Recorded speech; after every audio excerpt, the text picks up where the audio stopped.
Good morning, everybody. I believe in the afternoon there's some pending prenuptials that somebody has to get to, or some people have to get to, so I'll try and make this short and sweet. Thank you for inviting me to chat around EPSA's commercial property finance offerings. Not too many slides, 4 or 5 slides to go through, and I'll try and cover the basic requirements when a customer approaches EPSA in terms of what commercial property finance requirements we need. So, very high level, the topics I'll be covering is the solutions to the industry from EPSA, as well as particularly finance solutions. And under finance solutions, I'll discuss 2 specific types, the owner-occupied finance solutions and the investment property finance solutions. We'll go through the finance criteria, and then we'll discuss the general feasibility considerations. Some of them are property specific, obviously fuel station related, and then if you're building a brand new site, there's development loan requirements. And then lastly, I'll just touch on the list of supporting documents that's required for fuel station acquisitions. So if you look on the left-hand side here, everything on the left pertains to the property owning entity. Very basically, if you're buying a fuel station or fuel site, the recommended way of doing it is you don't buy it in your personal name. From a legality point of view, you set up a PTY or a CC, or in most cases a PTY, and there are various shareholders in that PTY, and that becomes the property owning entity. And then you would then enter into an agreement with Sasol, either a RES deal, which would then be considered an owner service deal, or you would have a head lease investment deal from Sasol, where you would collect rental, and that would be considered to be an investment deal. Typically, your loan term with the bank is going to be 10 years at the back of the lease or at the back of the agreement entered into with Sasol. And in most cases, the oil company would register a servitude to protect their interest and investment. On the right-hand side is more to what Tami spoke about in terms of the finance requirements for your business operations, but I'm going to concentrate now specifically on the property finance requirements. So a commercial property, your products that are included is specifically we're speaking about financing of an existing fuel station. So in this case here, you would come to the bank and say, Zain, I'm buying the Sasol site. There's an existing lease in place. What documents do I require? And we'll go through that in detail further on. The next type of development is, or type of finance we'd offer is if you come to the bank and say, I've got a piece of land. I've got an agreement with Sasol to fund the development on that piece of land. Then I would talk you through what requirements we need for that. And then the third type of transaction we typically see is, the filling station was an engine and the lease has now run out. And you go to Sasol and you strike up a deal with them and they sign a new lease with you. Then you come to the bank and say, listen, I want to upgrade this from an engine to Sasol. The cost is 10 or 15 million, and then we would look at the funding requirements for that. Often also, it's a very old site and could be an old Sasol site, and now you need to revamp it, put new tanks in, get this nice new look in. Then the bank would look at refunding that or funding that revamp as well over a 10-year period. The bank is also able to leverage value of existing sites to fund expansion addition to existing property portfolio. So what that basically means is you have a portfolio of sites, and your equity, you've now paid off the loans on those sites and they're bond free, a very good position to be in.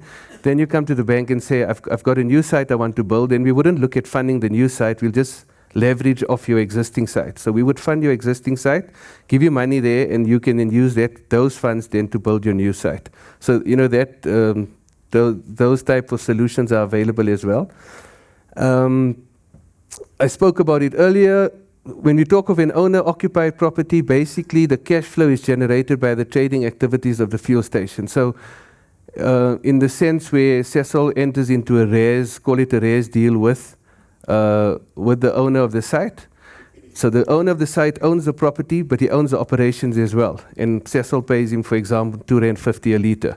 And now he's pumping 300,000 litres a month, So we take that income generated by the amount of fuel pumped. We take the income from the C-store. We then, obviously, from an accounting point of view, you've got to subtract all your expenses. The leftover cash flow is then used to service the bond. So Tommy mentioned it earlier, cash flow is quite stringent in terms of how the bank approves the deals. And on a raised deal specifically, we look at the cash flow generated by the site, but we also do a very, I won't call it a stringent, but we do a very thorough investigation on the jockey of the site. Have they owned filling stations before? Have they done it before? Are they partnering up with someone who has the necessary experience to run a filling station? It is somewhat a specialized business. It's not just a normal business. So, for the bank to lend those individuals money, we do a proper evaluation of them in their background. We're not that strict, or we are strict, but we're not that strict if it's an investment type of property loan. So, for example, if Sasol comes to you and says, listen, here's a 200,000 and lease for 10 years escalating at 6%. In that case, you're not operating the site because Sasol appoints their own operator for the site. In that case, the bank will assess the cash flow from Sasol, which is considered a blue chip type tenant. And we would look at the lease income generated from the lease agreement, and based on that, we would determine affordability and how much of a loan we can lend you. Again, in terms of the owner-occupied property, I mentioned it earlier, the owner of the property is also the owner of the operations.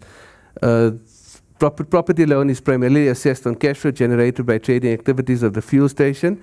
And like I mentioned earlier, depending on what res margin is negotiated with the oil company, based on the liters you pumped and the amount of income generated from the C-store, then we look at how much we can then fund you. The main requirements for an owner service property or owner occupied property in terms of funding, obviously the franchise agreement between the oil company and the operator, that's key. Site and retail license has to be issued by the Department of DOE, just call it a DOE.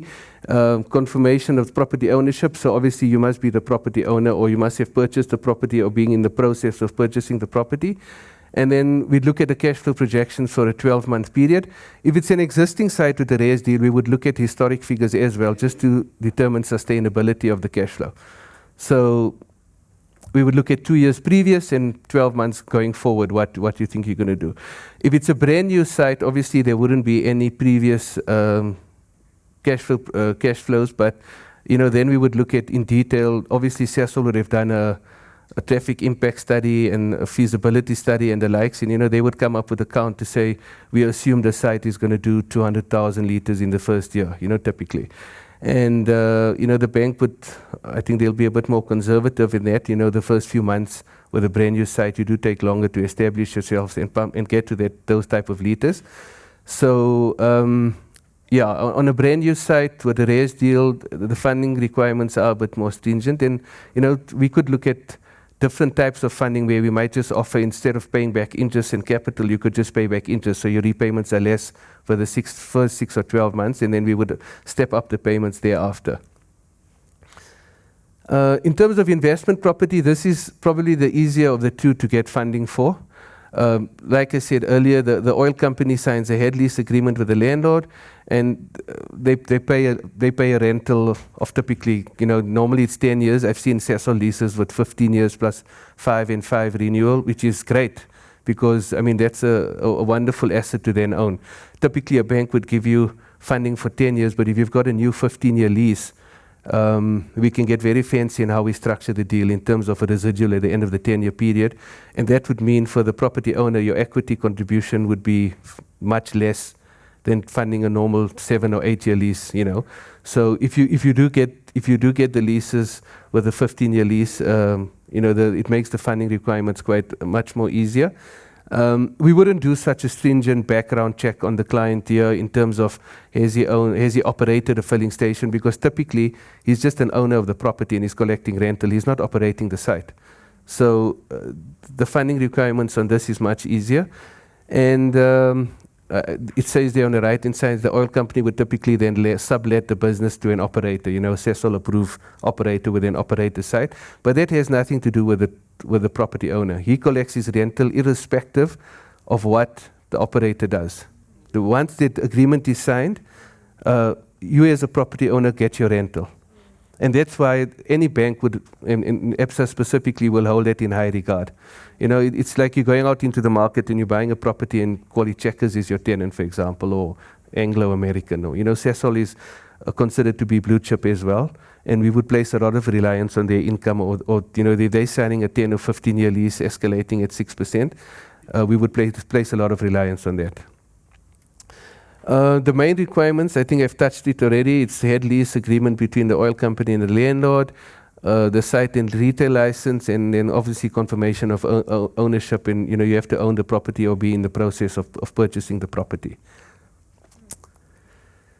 Finance criteria. So this is not cast in stone. It's it's our guidelines as well.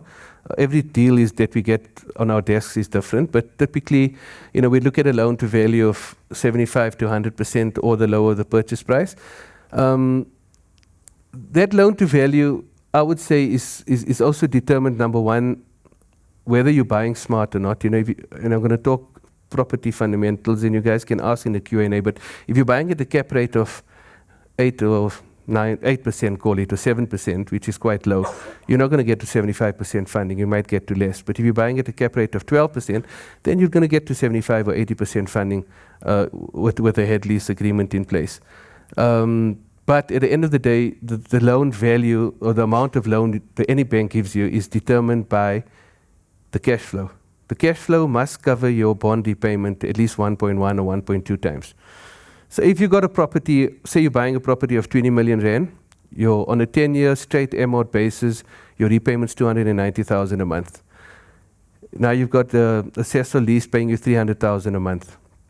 That could probably work for 19 or 20 million. But if your lease is only 250,000 a month and you need 20 million, then we're going to come back to you and say, sorry, you might need to put another 2 or 3 million deposit in. There are fancier ways of structuring the deal where we escalate your repayment with the income of the lease. So typically your leases have a 6% escalation clause in. And if it's a AAA net lease, AAA net means that Sasol would cover all the expenses of the property. So maintenance, insurance, security, everything. It's covered by them. So you as a landlord don't have any expenses. And that's a good position to be in because you just collect your rental every month and they take care of everything. And when that lease escalates by 6% per annum, then we escalate your repayments as well. And that's how we get you to a higher loan amount. I think I've spoken into the second bullet already. Typically, your loan term is 10 years. Amortizing means you pay back interest and capital over the term. Structured facilities is typically what I said. So one way of structuring a facility is we do a 6% escalation. We match the income to the repayment.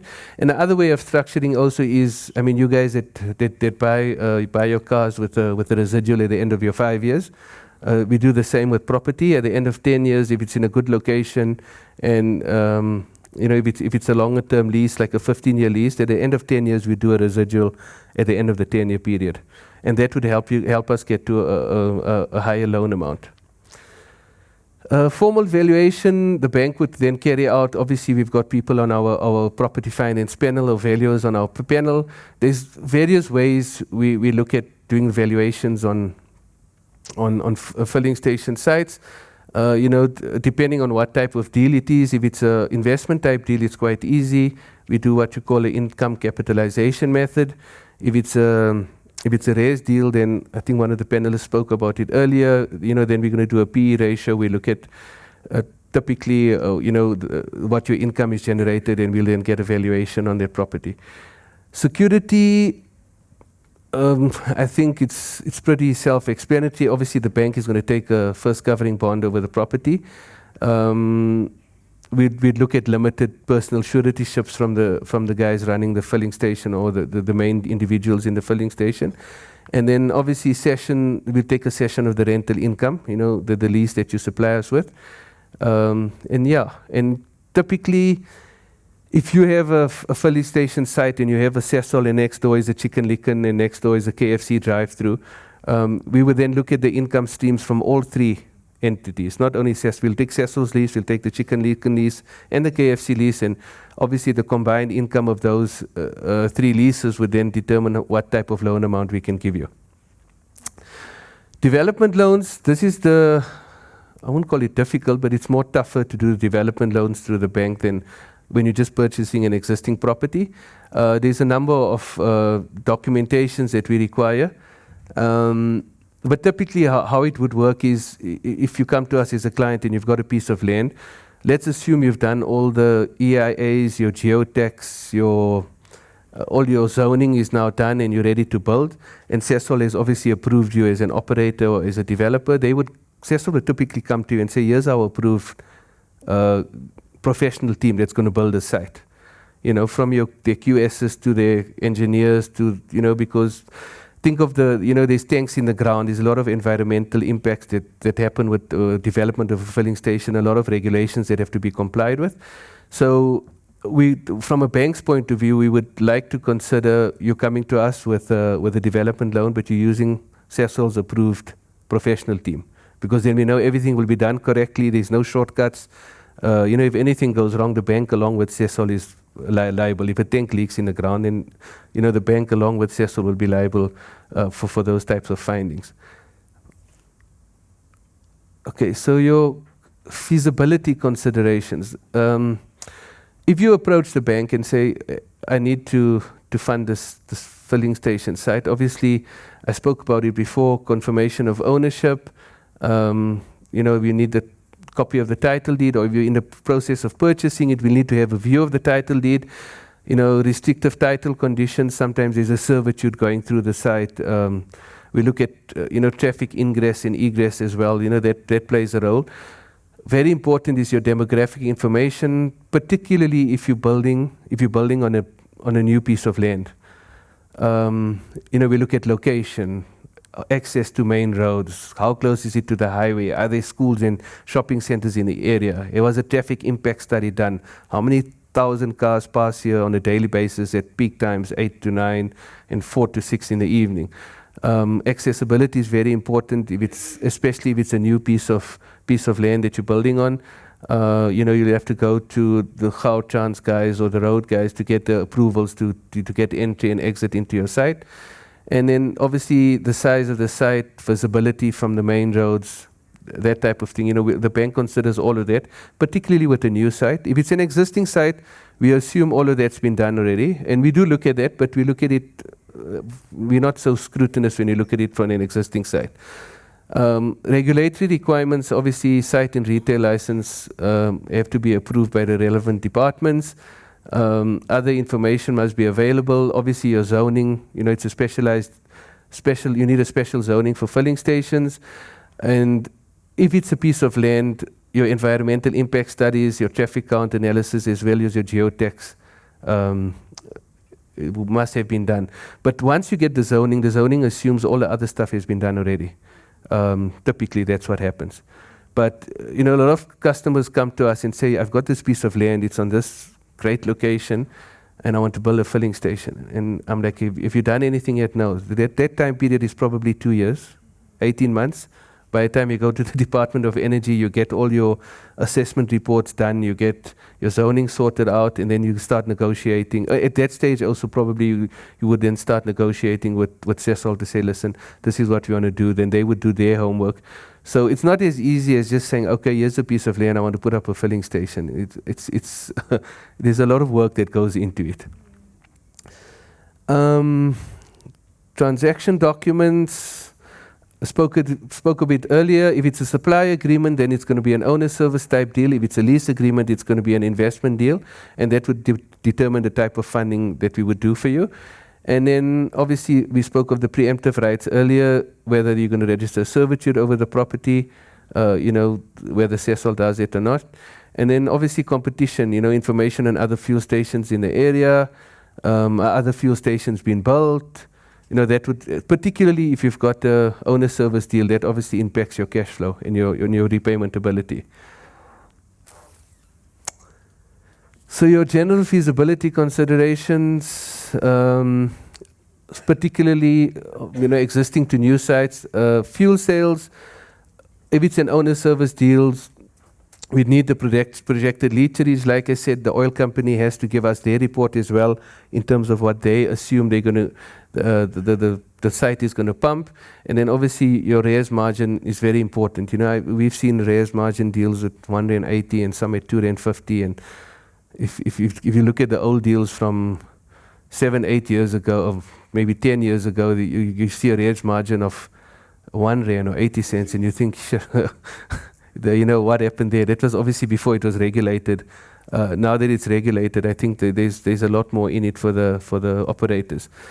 We look at the convenience stores as well. What sort of income that generates. Obviously, it's an offering as well. It attracts customers to the filling station, and that's why guys that build filling stations now want to create sort of a hub. You'll find besides their convenience store, you might find a restaurant or takeaway, flower shop, whatever. I don't know. You guys probably been to the Pantry, not far from here. I mean, that place is always busy, and it's it's quite a busy site because of how they've positioned it and what they offer there. So I think the way we're seeing the way it's moving in the future is it's just not a filling station anymore with a small convenience shop. You might find other convenience offerings next to it that obviously attract customers there and bring the feet there. And that obviously is going to help your fuel sales. Gross margin and turnover clauses negotiated with the oil company. So the res margin I've spoke about extensively. I've seen Sasol leases where they say if you pump over 500,000 or 400,000 liters, then you're going to get so many cents in a rand as addition to that. That's typically your turnover clause. And if you believe a site is going to do well, that's the onus is on you then to negotiate with the oil company to say, listen, if it starts doing well, then I expect a better margin. And they'll give it to you, but then the onus is on you then to make sure your site does well. Alternative profit opportunities. So obviously on the site, electricity, lotto, car wash, but I spoke of more, takeaways, any convenience offering. I think that's the way petrol sites are typically moving now. So when we assess a development loan, specifically for a new site, I think I touched on this already. You identify a piece of land, but then we need obviously your verified costings. The cost to build a new site today is in the region of 25 million rand. If I had to guess, you guys can correct me. But there's a whole feasibility study done there, with the QS reports. I think your time for building a filling station, once all the environmental studies and that are done, is typically 10 months or 8 months, or some I've even seen done in 6 months. But we'll need a full list of your professional team. It's your architects, your QS engineers, pump and tank engineers, and obviously there, like I said, we would prefer if you use Sasol's panel, approved panel, because we want things done right. And then obviously your building plans must be approved by council, and with that comes your zoning certificates, and then later on your retail and site license. And last slide. Now I'm talking a lot, sorry. It's a lot to squeeze in a short period of time. So a list of supporting documents. Obviously, we'll start with your company documents. And this is like you're opening any bank account for a company. You're going to need your FICA docs, company registration docs.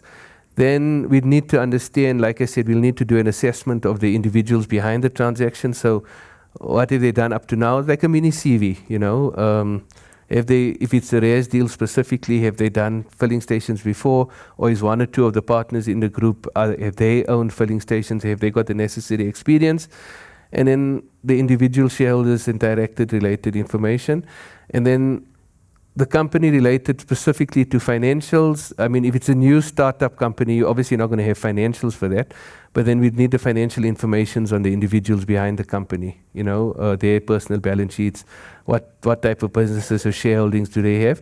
If it's an existing company that you have that owns already filling stations, then we'll need updated financials on that.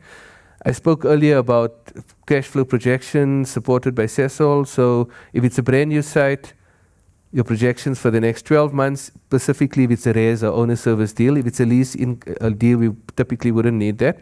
And if it's an existing site, we would look at the previous 12 months literage and expenses as well. Obviously, I said personal assets and liabilities earlier. Feasibility considerations, I think I've touched on that already. Development loans, I think we've touched on that already. I'm going to repeat myself now. We look at the costings. We look at the CVs of the professional teams, their PI covers. Obviously, your site development plans, approved plans. Typically, when you enter into an agreement with Sasol, they've got different methodologies in which they would do the development. Sometimes they pay for everything, and I mean everything. But then they give you a very low res margin. If you're going to pay for everything, then you get a good res margin. If they pay for everything, they'll sign a lower lease with you. If you pay for everything, they might sign a higher lease with you. And that's normal business because they have to recuperate the cost of paying for the tanks and pumps and canopies and pylons, etc. So, we need a breakdown from that, who's paying for what. And any other reports required by our building management project team. So typically any bank has their own in-house QS team or building team that goes out, and any development loan, whether it's a filling station or retail center that you're building, they would do their independent assessment as well in conjunction with the client's QS. And so they might feel they need other documentation, and at that stage we would ask you for it. I spoke about revamping or upgrading existing sites. So obviously the cost to revamp, confirmation of contribution by owner or by Sasol. I mean, typically the new lease that you're signing would probably cover the cost, but if they have to put their own contribution in, and then obviously confirmation of property insurance, we'd require that as well. So at the bottom it says timelines are very important, specifically with regards to site and retail license approvals by the DRME. I don't know. How long do site and retail licenses take? Maybe the people from Sasol can tell me. So normally the bank wouldn't pay out a loan or start paying out a loan once you have that site license in place. But given the circumstances we operate in, they do push it forward. If you show us that the necessary documentation is in place, that the approvals have been submitted to the council or to the department to say we are now getting we are in the process of getting it, and sometimes they say 2 months and it takes 4 months. But yeah, typically we also have an issue where you're buying an existing site and you're buying it in a new property company. Now the site license has to now transfer from the old company to the new company, and the bank typically says, in the old days they would say we need it immediately, but now they give you a sort of a 6 months leeway to say after registration we'd need that to be transferred into your name. And that's quite important because it basically, as a property owner, that site license tells you that you can now, you're allowed to pump petrol from the site. And if it's still in the old name a year later, then there's legal issues in that if anything happens, and even you could pick up insurance issues in that as well. Yeah, and I think that's it from me. Thank you everybody for listening to me.